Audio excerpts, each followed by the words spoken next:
I knew everything was about to go sideways when my email notification chimed at 4:47 p.m. on a Friday. You know that sound usually means someone's asking about the weekend maintenance schedule or wondering why they can't access their files after clicking on another suspicious link. But this wasn't about password resets or phishing attempts. This was a digital hand grenade with the pin pulled, accidentally delivered to my inbox by a 24-year-old named Ryan Pierce, who thinks cybersecurity is something you can learn from YouTube tutorials. I'm Jason Walsh. I'm 48 years old, been the senior IT security analyst at Cyberflow Technologies here in Austin for 15 years. I built this company's entire security infrastructure from the ground up. While these kids were still figuring out which end of a computer mouse to hold, I was writing the code that keeps their paychecks from getting stolen by hackers in Romania. So there I was, staring at my second monitor, the one with 3 coffee ring stains because I actually use it for work instead of checking social media, reading a forwarded email chain that was supposed to go to Kevin Brooks, my manager. Kevin's 31, wears designer sneakers to work, and has the kind of smile that makes you want to check your wallet afterward. He's been trying to push me toward early retirement since he got hired 8 months ago, probably because I ask inconvenient questions like, is this secure? And do you want our client data ending up on the dark web? The email from Ryan read, Kevin, draft presentation is ready. We're going to roast the old guard at the holiday party. Slide deck attached. The inefficiency of legacy employees. It frames him as the bottleneck for our Q4 security upgrade delays. VP Anderson will be there, right? This should seal the deal. He won't see it coming until we're shaking hands with our new budget allocations. My stomach dropped like an elevator with cut cables. The old guard. That's what they called me now. Not Jason, the guy who prevented 3 major data breaches last year. Not the analyst who saved the company $2.3 million in potential lawsuit damages. Just the old guard. I clicked the attachment. Ryan, genius that he is, had set the permissions to anyone with link because apparently 2-factor authentication is too much work for his streamlined workflow. The presentation was a masterpiece of creative writing. Beautiful in a sick, twisted way. They had charts showing my resistance to modern security protocols. They had graphs depicting my outdated methodology blocking critical AI-driven solutions. They accused me of hoarding system access while stonewalling innovative approaches from next-generation security professionals, meaning Ryan and his college buddies. They weren't just planning to fire me. They were going to publicly humiliate me at the company holiday party next Friday, in front of Lance Anderson, our new VP of Operations, who has a reputation for cutting dead weight with surgical precision. I sat there as the office emptied around me. Kevin, Ryan, and Stephanie Clark from HR were by the elevators, laughing about something. Kevin was checking his Apple Watch every 30 seconds like he was timing a bomb. They looked so pleased with themselves, like hunters who'd successfully cornered a deer. What they didn't realize is that they'd cornered a grizzly bear with 15 years of system access and a very long memory. I didn't slam my fist on the desk or march over there to confront them. I took a sip of my lukewarm coffee and felt that familiar cold calm wash over me. This is the part where most people start making frantic phone calls or updating their resumes. Not me.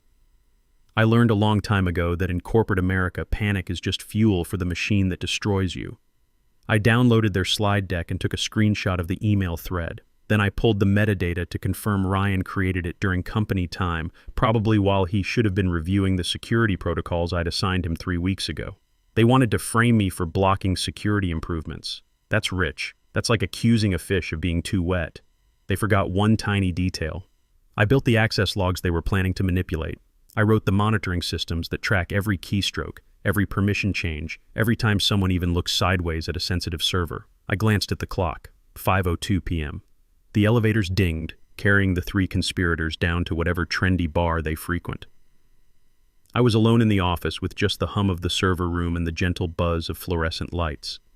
All right, boys, I said to the empty room. You want a show? I'll give you a show. I opened my terminal. That honest black screen with the blinking cursor that never lies, never flatters, just executes commands. I typed in my admin credentials. Time to go hunting. They wanted to expose my history. Fine. But first, I was going to take a detailed look at theirs, and unlike them, I wouldn't need to fabricate anything. The truth buried in corporate servers is nastier than any fiction they could invent. See, about 6 months ago, I'd quietly deployed a beta version of a monitoring system I'd been developing.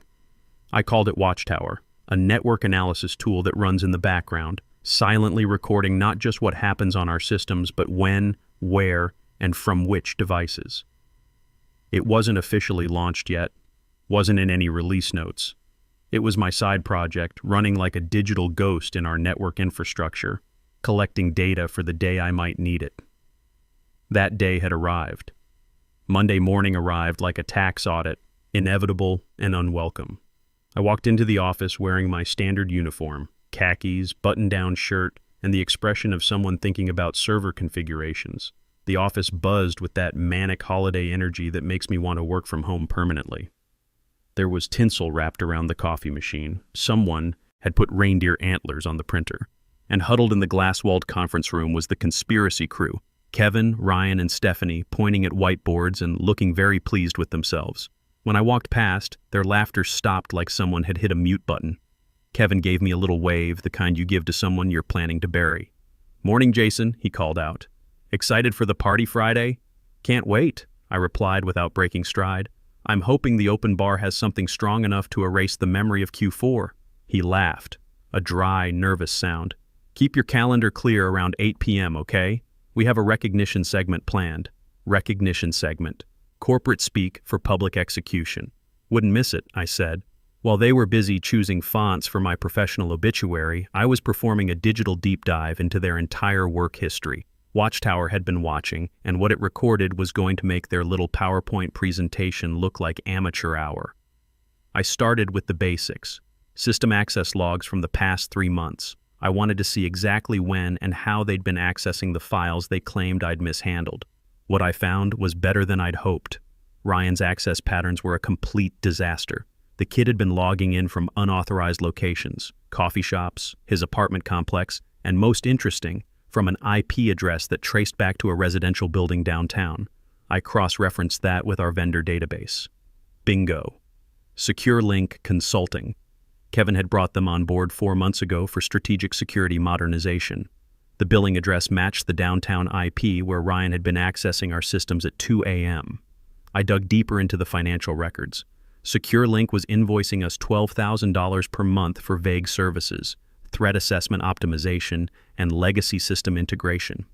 Over the past year, that added up to $144,000 for consulting work that seemed to consist mainly of Ryan logging in from their office at odd hours. I looked up SecureLink's incorporation documents. Public record, available to anyone who knows where to look. The registered owner, Rachel Brooks. Kevin's last name was Brooks. I went to Kevin's social media, public profile, because apparently cybersecurity managers don't understand privacy settings. Scrolled back 6 months. There it was, a photo from a family barbecue. Kevin with his arm around a woman. Caption: "Happy birthday to my brilliant sister Rachel and her new consulting business." The smoking gun wasn't just smoking, it was a whole fireworks display. Kevin was funneling company money to his sister's shell company, approving the invoices himself, and covering his tracks by planning to pin our security inefficiencies on me. But wait, there was more. I pulled up the change management logs for November 18th, the date their presentation claimed I had unilaterally blocked critical security updates. According to their slides, my resistance to change had caused a system vulnerability that required emergency patching. The log showed an approval from my account at 2:47 a.m. Problem is, I'm a 48-year-old guy with a mortgage and a 15-year-old pickup truck. I'm asleep at 2:47 a.m., not approving code deployments. Someone had used my credentials to authorize changes that resulted in a 6-hour system outage the next morning, an outage they blamed on legacy infrastructure limitations while positioning themselves as the heroes with the fix. Watchtower captured something beautiful: device fingerprints. Every computer leaves digital DNA, hardware signatures, browser configurations, typing patterns. The device that approved those changes under my name wasn't my workstation. It was a MacBook Pro registered to Kevin Brooks. They'd broken the system using my name, blamed me for the damage, then planned to present their fix as innovative thinking while painting me as the problem. It was elegant in a sociopathic way. I leaned back in my chair, watching Kevin through the glass walls as he practiced his presentation gestures. He had no idea he was walking into a wood chipper while humming Christmas carols. Around noon, I took a coffee break and walked past their war room. The whiteboard was covered with bullet points about modernization initiatives and legacy resistance patterns. They had my name circled in red marker like a target. Tuesday through Thursday crawled by like a software update on dial-up. The office was now fully weaponized with holiday cheer, aggressive sparkles everywhere, and a loop of Christmas music that violated several international treaties. While the conspiracy crew printed full-color handouts for their character assassination, I was deep in the digital evidence locker, cataloging their incompetence. It was worse than just the November 18th sabotage. Hidden folders, backdated security reports, falsified compliance documentation. Kevin hadn't just bypassed vendor security audits for SecureLink. He'd forged them entirely, copy-pasting my digital signature onto documents I'd never seen. The beautiful part? He was lazy about it. The pixelation on my signature was different from the rest of the document. It looked like a ransom note made of JPEG artifacts. By Wednesday, I had enough evidence to bury them all. But I wanted something more satisfying than a quiet termination. They'd planned a public execution for me. Fair's fair. Around 2 p.m. on Thursday, Cole Martinez, a junior developer I'd mentored, appeared at my desk looking nervous. "Hey, Jason," he mumbled, checking over his shoulder. "You going to the party tomorrow night?" "Planning on it." "Why?" Cole shifted his weight. "Listen, I shouldn't say anything, but I saw the presentation lineup. Kevin has this whole segment about modernization versus legacy thinking. You're going to be the example of what's wrong with the old approach." I kept my expression neutral. "Appreciate the heads up, Cole. Maybe call in sick, family." "Emergency?" I smiled, genuine this time, but not happy. "Don't worry about me, kid. I'll be fine." Thursday evening, I stayed late to set the trap. I wrote a script, simple, elegant, and absolutely devastating. It monitored the presentation system, looking for specific keywords from their slide deck. Jason Walsh, legacy inefficiency, security bottleneck, outdated methodology. If those keywords appeared during a live presentation, my script would execute a single command: compile and distribute evidence.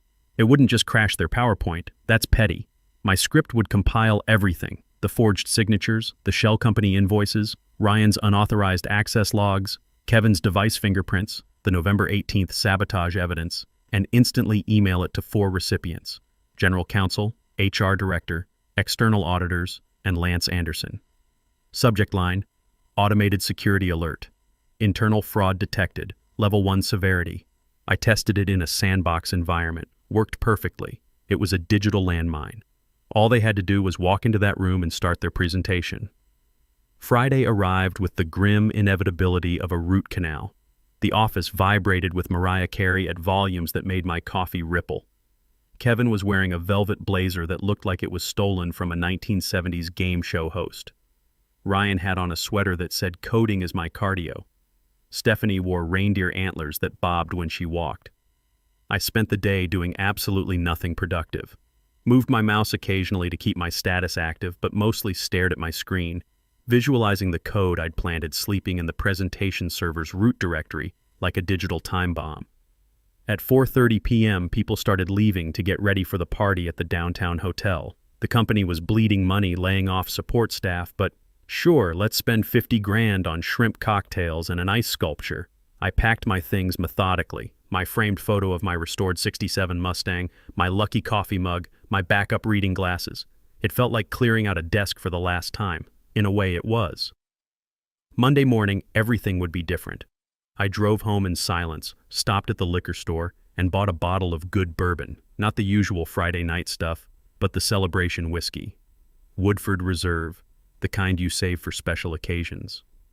My apartment was quiet. I fed my ancient Tabby Cat diesel, changed into comfortable clothes, and set up my command center at the kitchen table. Laptop open, VPN connected, dual monitors running. Left monitor, internal Slack channels that would light up the moment things went sideways. Right monitor, terminal window with a live connection to the server logs. I poured 2 fingers of bourbon. Dark amber, smelled like oak and victory. The clock read 7:45 p.m. The party was starting. Slack lit up with selfies and cocktail photos.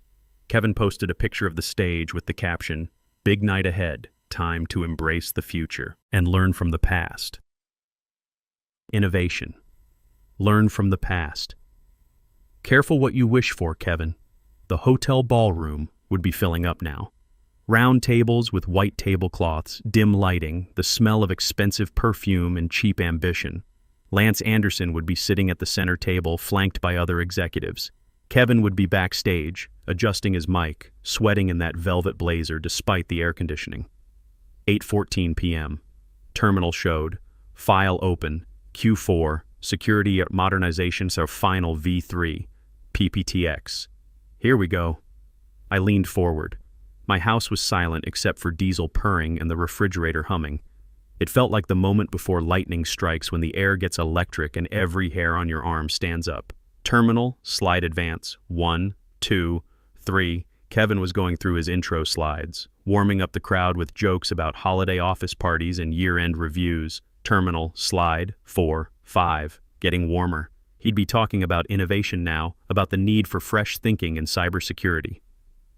Terminal, slide 6. Current security challenges, almost there. Terminal, system detected keywords. Legacy systems and personnel.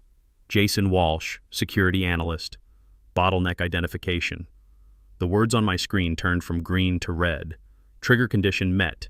Executing security protocol. It happened faster than a heartbeat. The script grabbed my evidence package, 2.3 GB of compressed fraud documentation, and fired it like a guided missile to all 4 targets. Compiling attachments, secure link invoices, forged compliance documents, unauthorized access logs, device fingerprint analysis, financial transaction records. Email sent to legal@cyberflow, HR director at cyberflow, external audit at cyberflow, L. Anderson at cyberflow, recipients confirmed, delivery successful. But I wasn't finished. Part 2 of my script kicked in. Display override. On my server logs, I watched the PowerPoint freeze mid-presentation. Kevin would be clicking his remote frantically. Nothing happening. He'd look back at the screen, chuckle nervously. Technical difficulties, folks. You know how it is with legacy systems. Then my script took over the projector feed. The screen went black. In plain white text, a single message appeared. Security breach detected. Unauthorized data manipulation identified. Incident report automatically generated and distributed to executive leadership. Please stand by for further instructions. 8:23 p.m. The Slack channel went dead silent. No more party photos, no more cocktail selfies. Then the typing indicators exploded like popcorn. What's happening? System crashed? The screen just went black. Look at Kevin's face. Is this a joke? I took a slow sip of bourbon. It tasted like 15 years of accumulated frustration finally finding release. On the server logs, frantic activity. User Kevin attempting forced application closure. Access denied. Admin lockout in effect. He was mashing buttons, trying to reboot the server, trying to kill my message. But a level 1 security alert locks down everything until cleared by C-level authorization. Standard protocol I'd written into the system 3 years ago. Somewhere in that hotel ballroom, phones were buzzing. Lance Anderson's phone, general counsel's phone, HR director's phone, the external auditors who were attending as guests. Email receipt confirmations started popping up. Opened by L. Anderson at Cyberflow at 8:24 p.m. Opened by Legal at Cyberflow at 8:24 p.m. Opened by HR Director at Cyberflow at 8:25 p.m. I closed my eyes and let the silence wash over me. I wasn't a victim anymore. I wasn't the old guard waiting to be put out to pasture. I was the inevitable consequence of their own arrogance and greed. 8:28 p.m. My phone lit up like a Christmas tree.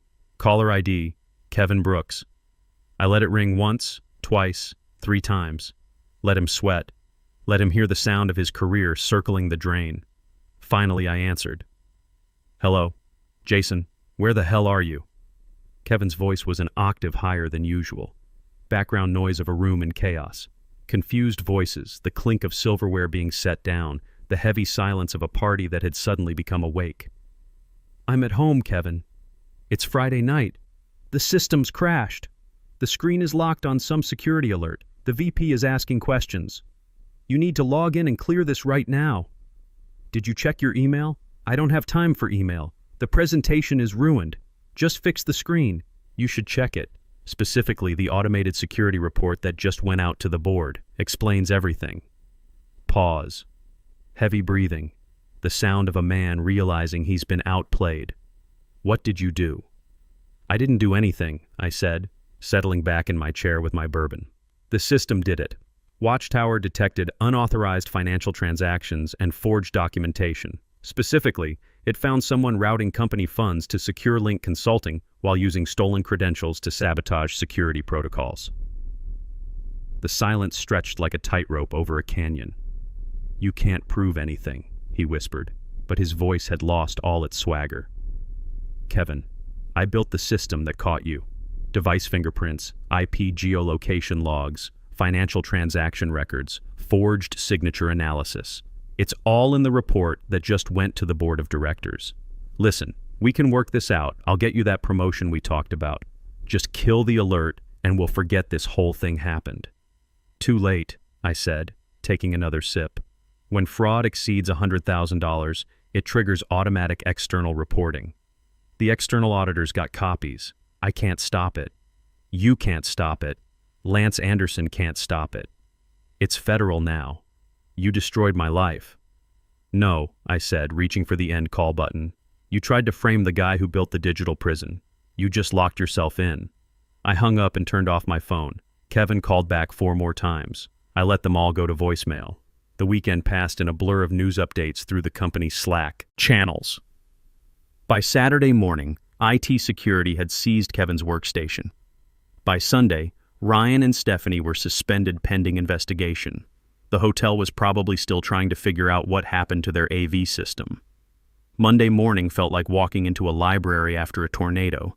The structure was intact, but everything inside had been reorganized by forces beyond human control. The holiday decorations looked like crime scene tape. Kevin's office was empty, his belongings boxed and sitting by the security desk. People looked at me differently now. Not with the casual dismissal of the old guard, but with something approaching respect. Or maybe caution. I'd become the guy you don't cross because he'll dismantle your entire existence with a few lines of code. At 9 a.m. sharp, my computer chimed with a calendar invite. Lance Anderson, immediate meeting required. I grabbed my coffee, black, no sugar, and walked to the VP's office. Lance Anderson was a tall man with silver hair and the kind of eyes that had seen enough corporate disasters to fill a forensics textbook. He was reading a printed stack of papers, my papers, the evidence package that had destroyed 3 careers in one evening. "Sit down, Jason." His voice was gravelly, measured. "Close the door." I sat and waited. "I spent the weekend with our general counsel and external auditors reviewing your automated security report," he said, tapping the stack. "This is thorough work, comprehensive." I nodded but didn't say anything. "Kevin Brooks has been terminated for cause. The FBI is reviewing criminal charges for wire fraud and embezzlement. Ryan Pierce is suspended pending determination of his level of involvement. Stephanie Clark is being investigated for her role in falsifying HR documentation." "I see." Anderson leaned back, taking off his reading glasses. "They tried to paint you as obsolete. Said you were blocking progress, holding back innovation. But looking at this evidence, you were the only thing standing between this company and a complete security meltdown." He slid a folder across the desk. "I don't need a senior security analyst anymore, Jason. I need a director of cybersecurity. Direct report to me. Your own team, your own budget. You clean house and build this department the right way." I looked at the folder. Director position. Corner office. Salary that would pay off my mortgage and fund my Mustang restoration project for the next decade. "One condition," I said. Anderson raised an eyebrow. "I want budget to implement Watchtower company-wide. Every department, every employee, full network monitoring with automated compliance reporting. No more shell companies, no more forged signatures, no more midnight approvals from coffee shops." He smiled, the first genuine expression I'd seen from him. "Done. When can you start?" "I already started. Watchtower's been running for 6 months. I just need to make it official." We shook hands. Solid grip. Honest handshake. Walking back through the office, I stopped by Cole Martinez's desk. The kid who'd warned me about the presentation was hunched over his monitor, looking nervous. "Cole," I said, "good work on the Q3 security patches. Clean code, solid documentation." He looked up, surprised. "Thanks, Jason. I heard about the promotion. Congratulations." "Thanks. You interested in joining my new team? I'm going to need someone who understands both legacy systems and modern protocols." His face lit up. "Seriously?" "Seriously. But fair warning, We're going to be the guys who make sure this never happens again. That means we'll be the most hated department in the company. Sounds perfect, he grinned. The investigation wrapped up over the next month. Kevin pled guilty to federal wire fraud charges and got 18 months in minimum security. SecureLink Consulting was dissolved. Rachel Brooks cooperated with authorities and received probation. Ryan found work at a startup that folded before his first paycheck cleared. But I kept one piece of evidence for myself. Buried in Watchtower's technical logs was an audio capture from Kevin's workstation during one of his late-night authorization sessions. 30 seconds of scratchy but clear conversation. "Don't worry, babe. Once we get rid of the old dinosaur, my budget's going to triple. We can finally take that European vacation." "You're so bad, Kevin. I'm the future, Stephanie. He's just legacy code waiting to be deleted." I listened to it once, then deleted the file. Some victories don't need trophies. 3 months later, I'm sitting in my new corner office, watching the Austin skyline through actual windows instead of fluorescent-lit cubicle walls. My team has grown to 8 people, experienced professionals who understand that security isn't about being trendy, it's about being thorough. Watchtower is now mandatory across all departments. Every transaction monitored, every approval verified, every login tracked. The company's security posture went from hope for the best to trust but verify everything. The best part? Last week, our external auditors called our system industry-leading and recommended it as a case study for other companies. That's my legacy code for you, still running, still protecting, still proving that experience beats arrogance every single time. Kevin wanted to teach everyone about the future of cybersecurity. Mission accomplished. The future is knowing that the guy who built your digital world is watching, and he doesn't forget, and he definitely doesn't forgive fraud. Welcome to my house. Hope you learned something useful during your stay.